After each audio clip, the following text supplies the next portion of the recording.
and welcome to the SoCal Yearbook Gal Education Series designed to inspire, encourage, support, and make your life easier.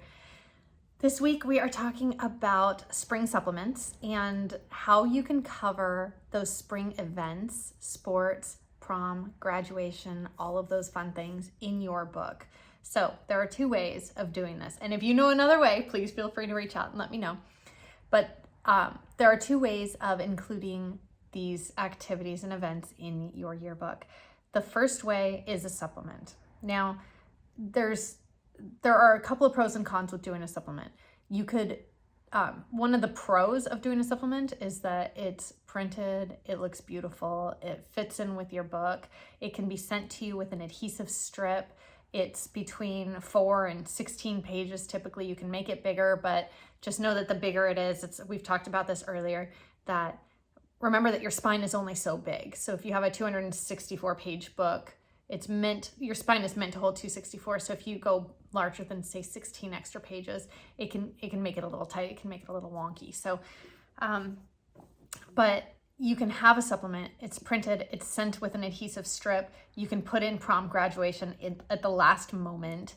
And graduation would be a tough one, obviously, because typically the seniors are done after graduation, but you can give that to them after the fact. You can put it in if the seniors get their books before the rest of the students, then you can hand the supplement to the seniors. You can just distribute the supplement separately. It's totally up to you. So the cool thing about that, again, is that it's printed, it matches the rest of the book. You could just slide it right in there with the adhesive strip, stick it in there, and you can cover those events.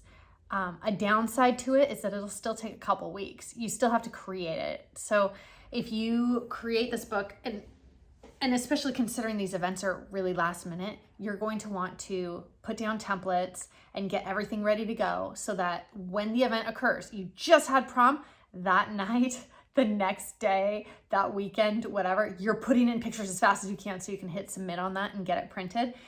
But so there is obviously some work involved. Another alternative is to do something like we have Balfour TV codes. You could do a QR code. The nice thing about like Balfour TV is that we store it for you for 30 years. I actually ended up doing a QR code. This was like back when QR codes first came out, like that old, yes.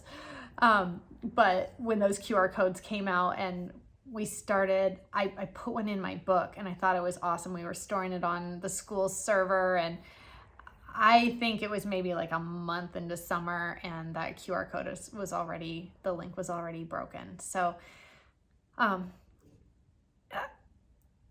it's best to have that stored on a server that's going to hold on to it for an extended period of time so that people can look at it later. So there are some downfalls to doing QR. I think about obviously you would only do some events on it. You wouldn't do the entire book digitally, but the downfall to it is that you run the risk, since it's technology, you run the risk of losing it. I think about my yearbook. If we had a digital yearbook and if my yearbook was like on a floppy disk, I'd be so sad and frustrated, or like mini DV or something like that. Like, technology changes so quickly. That's why it's so nice to have printed books. So that's a benefit of doing a supplement versus doing a QR code. But if you have it hosted somewhere that is, where it can be stored for 30 years, I think that's probably an adequate amount of time to have, prom, graduation, all those fun things stored. So the other cool thing about having a QR code is that you can put the QR code in your book, print it out, and then until that book is distributed, you can use that QR code for something else. So maybe you say, hey, you make these huge posters at school and say, scan this QR code and it will lead you to the, where you can purchase your yearbook or where you can purchase your ad or something like that. And then you just change the information on the QR code later so that it is then, prom, graduation, your spring events, those kind of things. So just a little trick of the trade.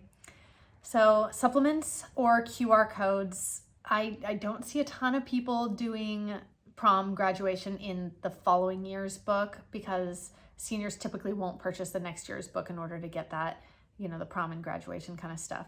But I do see people doing summer spreads the following year. So you're still kind of covering it, but you're not covering the end of the last year. You're just covering the summer.